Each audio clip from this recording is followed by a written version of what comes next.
Before there were cities, before highways cut the land into straight lines, before machines learned to bite into stone, there stood a quiet, ancient spine across western India, the Aravalli Mountains. They did not roar like the Himalayas, nor did they rise dramatically into the clouds. They simply existed, and in that quiet existence, they protected, balanced, and breathed for an entire civilization that never truly learned to listen. Every morning, when the sun rose over Delhi, Haryana, Rajasthan, and Gujarat, the Aravallis rose with it, not in movement, but in purpose. They held the soil together when the wind tried to steal it. They slowed the desert when it tried to march eastward. They filtered the air before it reached our lungs. They held water inside their fractured rocks like an old guardian holding memories of rain. They did all this silently, without asking for credit, without demanding gratitude. And yet today, we stand at a moment where these mountains are being cut, blasted, flattened, not by time, not by nature, but by us. This is not just a story of stone and soil. This is a story of breath, of survival, of a warning written in dust. Imagine a child in Delhi waking up on a winter morning. The sky outside the window is not blue, but gray. The air is heavy, burning the throat with every breath. The child does not know the word Aravalli. The child only knows that running makes the chest hurt, that breathing feels like swallowing smoke, that something is wrong with the air. What the child does not know is that far away, ancient hills that once filtered this air are being sliced apart, truck by truck, hill by hill. The Aravalli Range is one of the oldest mountain systems on Earth, older than the Himalayas, older than most life forms we know today. Over billions of years, they learned how to live with this land. Their forests learned how to trap carbon long before humans invented the word climate change. Their rocks learned how to store groundwater long before we drilled bore wells deeper than morality. Their slopes learned how to stop deserts long before borders existed. But age does not protect you from greed. Today, these mountains are seen not as guardians, but as obstacles, not as lungs, but as resources. Mining companies look at them and see stone, marble, quartz, gravel. Real estate developers see flat land waiting to be developed. Roads see shortcuts. Governments see revenue. And slowly, the mountains disappear. Not in one dramatic collapse, but in thousands of small permissions, illegal cuts, and ignored laws. When you cut a mountain, you do not just remove rock, you remove a system. The Aravallis act as a natural wall between the Thar Desert and the fertile plains of North India. Without them, desertification accelerates. Hot winds travel unchecked. Sand moves. Soil dries. Farmlands begin to fail quietly, season by season. Farmers blame rainfall, fate, economics, rarely the invisible loss of a mountain range. The forests that grow on these hills are not dense rainforests, but they are powerful. They absorb carbon dioxide, release oxygen, and cool the land around them. When these forests are destroyed, the effect is not local, it spreads. Temperatures rise, heat waves intensify, urban areas nearby become ovens. What we call urban heat islands are often born in places where nature was removed and concrete was worshipped. Oxygen does not disappear overnight, it thins slowly.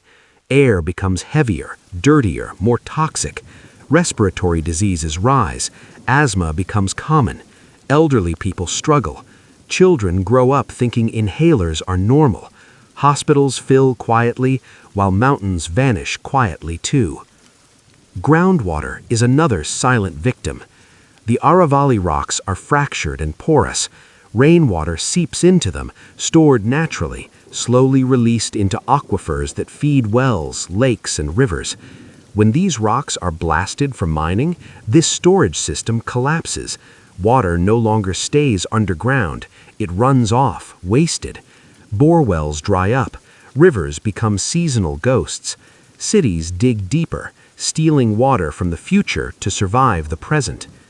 In Rajasthan, Haryana, parts of Gujarat, areas already water-stressed, the destruction of Aravallis is like removing the last lock from a door holding back scarcity. Water conflicts increase, villages empty, migration rises, people move to cities that are already choking. And then there is dust. Mining releases fine particulate matter into the air. Trucks carry uncovered debris. Blasting sends invisible particles kilometers away. This dust does not stay near the mine. It travels with the wind, into homes, schools, lungs. It mixes with pollution from vehicles and factories, turning air into poison. Studies have shown that regions near damaged Aravalli zones experience significantly worse air quality. But numbers rarely move hearts. Stories do. Picture an old man sitting outside his home in a village near the hills. He remembers when peacocks walked freely, when trees held shade, when rain stayed longer. Today, his eyes burn. His cough does not stop. He is told it is age. He knows it is something else. He knows the mountain is dying, and with it, a part of him. What makes this tragedy deeper is that the damage is often illegal, yet normalized.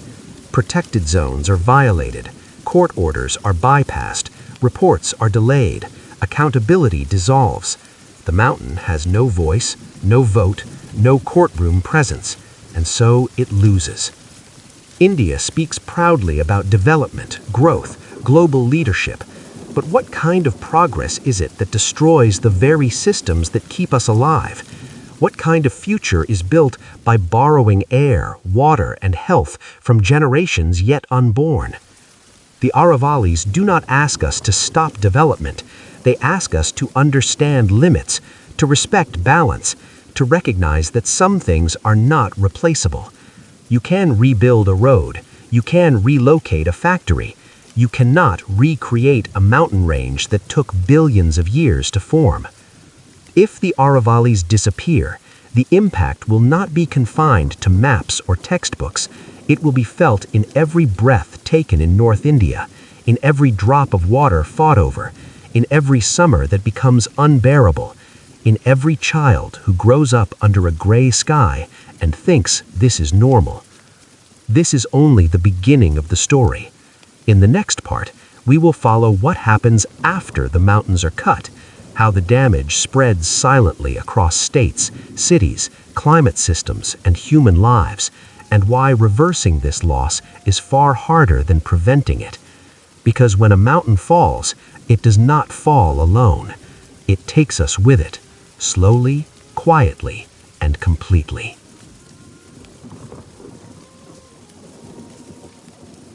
The day a mountain is cut, nothing dramatic happens in the cities far away.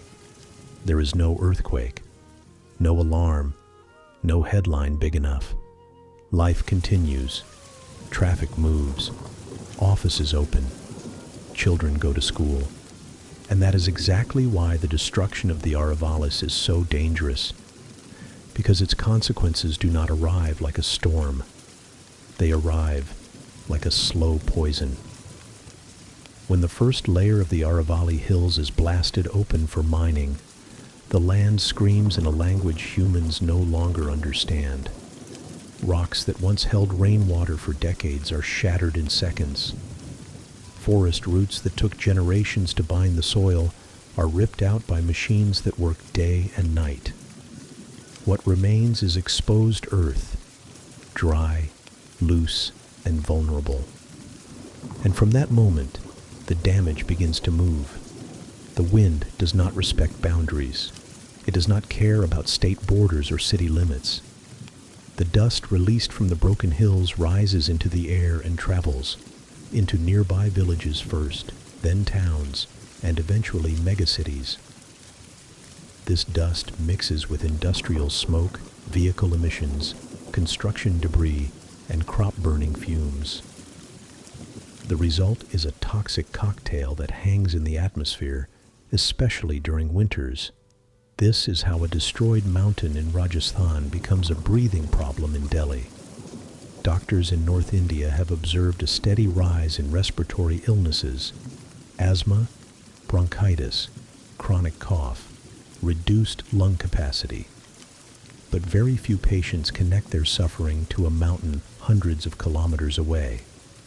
They blame pollution, yes, but pollution has sources, and one of its silent sources is ecological destruction that removes nature's ability to clean the air. Forests are not just trees.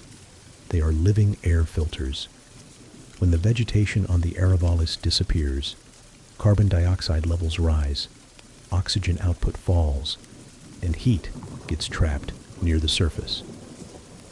The land begins to warm faster than surrounding regions. This extra heat disrupts local weather patterns, intensifying heat waves. Heat waves are no longer rare events. They are becoming longer, deadlier, and more frequent. Construction workers collapse. Elderly people die silently in poorly ventilated homes. Water demand spikes. Electricity grids fail. And every year the question is asked, why is it getting worse? The answer often lies buried under the rubble of a flattened hill. As temperatures rise, rainfall patterns begin to change. The Aravallis once played a role in influencing monsoon behavior by affecting wind movement and moisture retention. With their degradation, rain becomes unpredictable. Some areas face sudden floods because water runs off quickly from barren land. Other areas face prolonged drought because there is no system left to store rain underground. This imbalance destroys agriculture. Farmers depend on predictable seasons. When rain comes all at once and disappears, crops fail. When groundwater dries up, irrigation stops. Farmers sink deeper into debt. Some abandon farming altogether. Villages shrink. Migration increases. People move to cities that are already overcrowded and struggling, and cities in turn suffer more. Urban areas near the Aravallis, Gurugram, Faridabad, parts of Delhi NCR, were built assuming nature would continue doing its job. But as hills are cut and forests vanish, these cities lose their natural cooling systems and water buffers. Flooding during heavy rain becomes common because there is no terrain left to slow water down. At the same time, water shortages become severe during summer. This contradiction, floods and drought in the same year, is a classic symptom of ecological collapse. Groundwater depletion accelerates rapidly. Bore wells that once struck water at 100 feet now go dry even at 500 feet. Water becomes a commodity. Tankers replace taps. Conflicts rise between neighborhoods, between villages, between states. And once water becomes scarce, every other problem multiplies. Air pollution Health worsens systems feel the immunity. pressure next. Heat stress weakens the pollution. body. Water contamination spreads disease. Hospitals become crowded. Medical costs rise.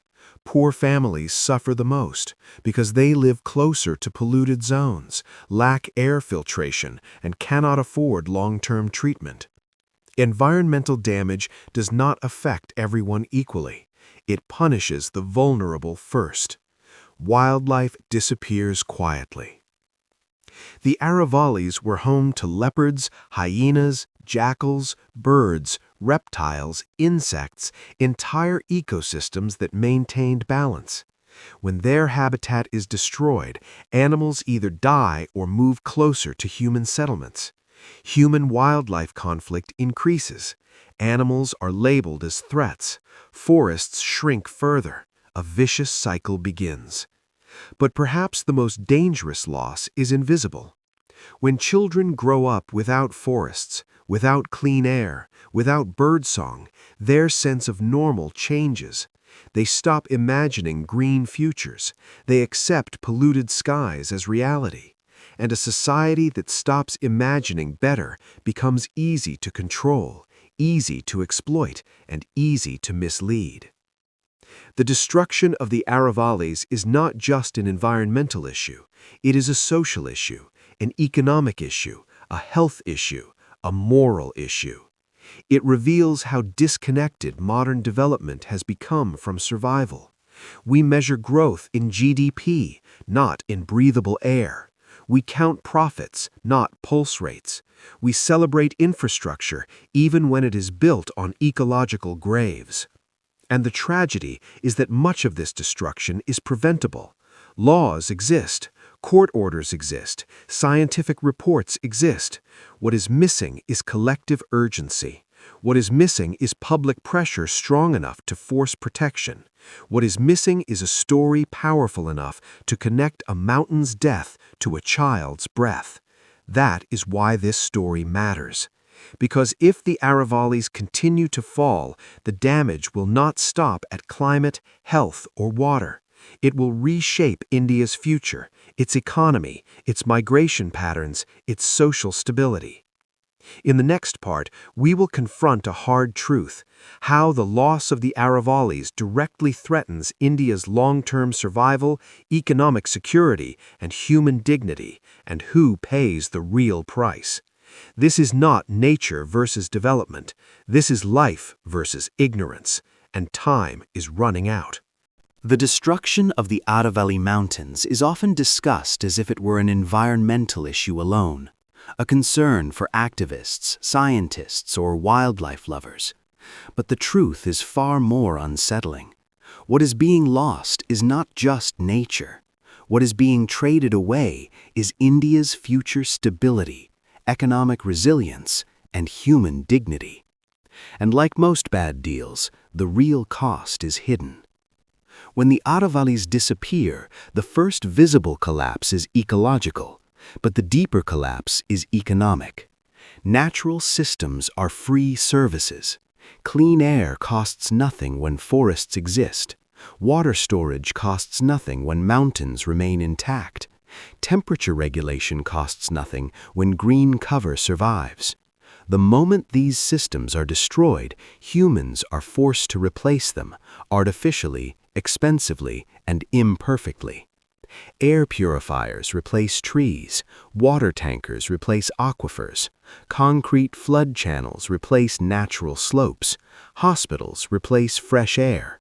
Every replacement costs money, and that money comes from citizens through taxes, medical bills, higher food prices, and reduced quality of life. This is how environmental destruction turns into economic burden. Industries argue that mining and construction generate employment, and yes, they do, but briefly. A mine provides jobs for a few years, a flattened hill provides nothing forever. Once the resource is exhausted, companies move on. Workers are left behind with damaged land, polluted water, and failing health. Short-term employment creates long-term poverty. Meanwhile, agriculture, India's largest employer, suffers silently. As groundwater declines and soil quality degrades, farming becomes unpredictable. Crop yields fall, costs rise, farmers borrow more, stress increases, mental health collapses. Farmer suicides are often linked to debt, but debt itself is often rooted in ecological failure. When nature stops cooperating, economics becomes cruel. Food security is next. Reduced agricultural output leads to higher food prices. Urban poor suffer first. Malnutrition increases. Children grow weaker. Productivity falls. A nation cannot become a global power if its population is undernourished and unhealthy. No amount of technology can replace a stable food system. Migration becomes unavoidable. As rural livelihoods collapse, people move towards cities in search of work. Cities expand without planning. Slums grow. Infrastructure strains. Water demand exceeds supply. Jobs become scarce. Social tensions rise. What begins as environmental damage ends as social instability. History has shown this pattern repeatedly. Environmental collapse leads to human displacement, and displacement leads to conflict. Heat stress adds another layer of loss. With the Aravallis degraded, regional temperatures rise. Outdoor labor becomes dangerous, construction slows, productivity drops, working hours reduce, medical emergencies increase. The economic cost of heat waves already runs into billions annually, and it will only rise. Children pay a price that cannot be measured in money. Polluted air damages developing lungs and brains. Studies show reduced cognitive ability linked to long-term pollution exposure.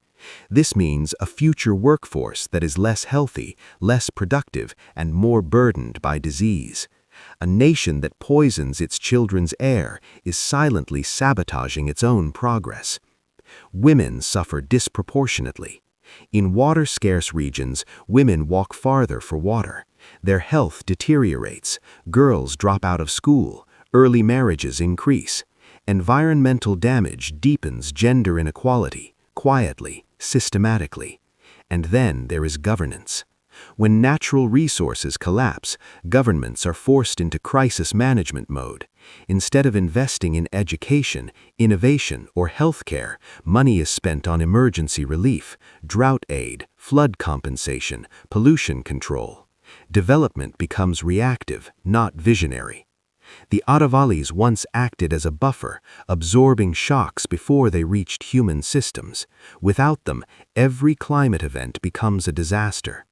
The cruel irony is that this destruction is often justified in the name of national progress. But true progress is not measured by how much land we conquer. It is measured by how wisely we coexist with it. A country that destroys its natural defenses becomes dependent on imports, on technology, on constant crisis intervention. Self-reliance cannot be built on ecological ruins. What makes this even more tragic is that the Aravallis still exist. They are damaged, yes, but not gone. This is not a story written in the past tense yet. It is a warning written in the present. But warnings only work if people listen. If citizens remain unaware, destruction continues unnoticed. If stories remain buried in reports, action never comes. Change begins only when people connect their daily suffering to its root cause. The Aravallis are not asking to be worshipped, they are asking to be left alive. In the final part, we will shift from loss to possibility, what can still be saved, what must be done, and how people, policies, and collective will can rewrite this ending. Because the future is not decided yet, but the window is closing. There comes a moment in every civilization's story when it must decide who it wants to be, not through speeches or slogans, but through choices. India is standing at that moment now, and the Aravalli Mountains, ancient, wounded, but still alive, are waiting for an answer. For decades, these hills have absorbed our mistakes in silence. They filtered our polluted air without complaint. They stored water for our growing cities. They slowed deserts, cooled heat, sheltered life. And when we failed to protect them, they did not retaliate. They simply began to disappear, slowly, quietly, dangerously. But disappearance is not destiny. The idea that development and conservation cannot coexist is one of the greatest lies of the modern age. True development protects what sustains life. It does not destroy it. The Aravallis do not stand against progress. They stand against reckless extraction, illegal mining, and short-sighted planning. Solutions exist. What is missing is courage. The first and most urgent step is enforcement. Laws protecting the Aravallis already exist. Court rulings have recognized their ecological importance. What fails is implementation. Illegal mining continues because accountability is weak. Transparency is absent. Protection cannot be symbolic. It must be real, monitored, and non-negotiable. Technology can help where intent exists. Satellite monitoring can track illegal land use changes, Public dashboards can expose violations in real time. Environmental clearances must be science-driven, not influence-driven. Development projects should be redesigned around natural systems, not forced through them. Restoration is possible. Damaged hills can be healed, not overnight, but over time. Native tree plantations, soil regeneration, controlled grazing, and water harvesting structures can revive ecosystems. Communities must be made partners in conservation, not victims of policy. When local people benefit from protecting land, protection becomes permanent. Cities must rethink growth. Urban planning cannot continue pretending nature is infinite. Green buffers must be non-negotiable. Construction must respect ecological zones. Water-sensitive design must replace groundwater exploitation. The cost of ignoring nature is far greater than the cost of protecting it. And then comes the most powerful force of all, awareness. Mountains cannot protest, trees cannot vote, but people can. When citizens understand that polluted air is connected to broken hills, silence becomes impossible. Pressure builds, priorities shift, leaders listen. Every major change in history began when ordinary people refused to accept destruction as normal. This is not about stopping progress. This is about choosing the right kind of progress. A future where children breathe clean air, where farmers have water, where cities do not choke, where development does not come at the cost of survival. The Aravallis are older than our nations, our languages, our borders.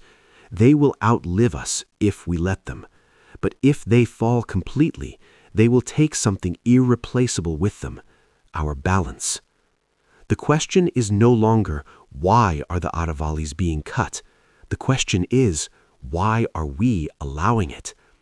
History will not remember how fast our cities grew. It will remember whether we protected what kept us alive. This is our moment to choose memory over regret, wisdom over greed, life over convenience.